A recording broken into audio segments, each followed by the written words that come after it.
അമേരിക്കയുടെ ഭീഷണിക്ക് മുന്നിൽ വഴങ്ങാതെ സംഘർഷങ്ങൾ അവസാനിപ്പിക്കാൻ നിർണായക നീക്കങ്ങളുമായി ബ്രിട്ടൻ രംഗത്തിറങ്ങിയിരിക്കുകയാണ്.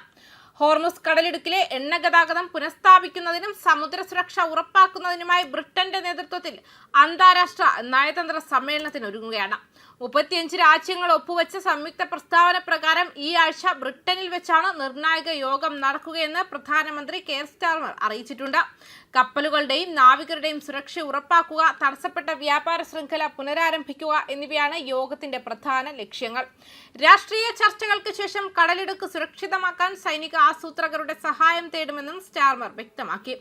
ബ്രിട്ടന് പുറമെ France, Germany, Italy, Japan, Netherlands എന്നീ പ്രമുഖ രാജ്യങ്ങൾ ഈ ദൗത്യത്തിൽ പങ്കുചേരുന്നുണ്ട്. നിലവിലെ യുദ്ധ സാഹചര്യം 1970കളിലെ ഊർജ്ജ പ്രതിസന്ധിക്ക് സമാനമായ ആഘാതം സൃഷ്ടിക്കുമെന്ന മുന്നറിയിപ്പും അദ്ദേഹം നൽകി.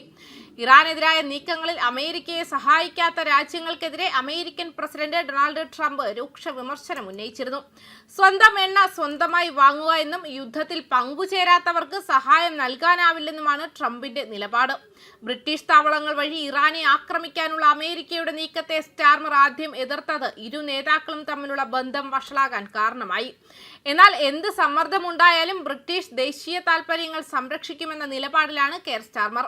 ലോകത്തെ എണ്ണവാതക വിതരണത്തിന്റെ 1/5 കടന്നു പോകുന്ന ഹോർമുസ് കടലിടുക്ക് ഇറാൻ ഉപരോധിക്കുന്നത് ഇന്ത്യയും ചൈനയും ഉൾപ്പെടെയുള്ള ഏഷ്യൻ രാജ്യങ്ങളുടെ ഊർജ്ജ സുരക്ഷയെ ബാധിച്ചിട്ടുണ്ട്.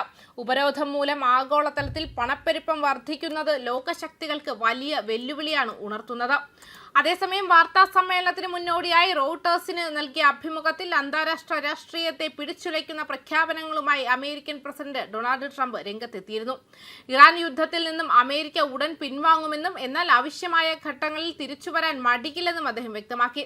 ഇതിനൊപ്പം തന്നെ നാറ്റോ സഖ്യത്തിൽ നിന്നും അമേരിക്ക പുറത്തു പോകുമെന്ന നിർണായക തീരുമാനവും ട്രംപ് പങ്കുവച്ചു. ഇറാൻ വെടിനിർത്തൽ ആവശ്യപ്പെട്ടിട്ടുണ്ടെന്ന സുപ്രധാന വെളിപ്പെടുത്തലും അദ്ദേഹം അഭിമുഖത്തിൽ നടത്തി. നാറ്റോ വെറുമൊരു കടലാസ് പുലി മാത്രമാണെന്നാണ് ട്രംപിന്റെ രൂക്ഷമായ വിമർശനം. ഇറാനെതിരെയുള്ള സൈനിക നടപടികളിൽ സഖ്യകക്ഷികളിൽ നിന്നും പ്രതീക്ഷിച്ച പിന്തുണ ലഭിക്കാത്തതാണ് ട്രംപിനെ ചൊടിപ്പിച്ചത്. ഹോർമുസ് കടലിടുക്കിന്റെ നിയന്ത്രണം ഏറ്റെടുക്കുന്നതിനും ജലപാതയിലെ സുരക്ഷ ഉറപ്പാക്കുന്നതിനും സൈന്യത്തെ അയക്കണമെന്ന അമേരിക്കയുടെ ആവശ്യം നാറ്റോ നിരസിച്ചിരുന്നു. ഈ നിസ്സഹകരണമാണ് സഖ്യം വിടുക എന്ന കടുത്ത തീരുമാനത്തിലേക്ക് ട്രംപിനെ എത്തിച്ചത്.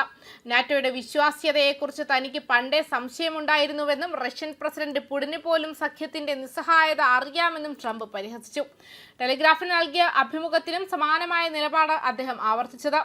നാറ്റോ സൈന്യത്തെ വിന്യസിക്കാത്തത് സഖ്യത്തിന്റെ ദൗർബല്യമാണെന്നും ചൂണ്ടിക്കാട്ടിയ ട്രംപ് നാളെ രാവിലെ നടക്കാനിരിക്കുന്ന ഔദ്യോഗിക വാർത്താ സമ്മേളനത്തിൽ ഇത് സംബന്ധിച്ച കൂടുതൽ വിവരങ്ങൾ പുറത്തുവിടുമെന്നാണ് പ്രതീക്ഷിക്കുന്നത്.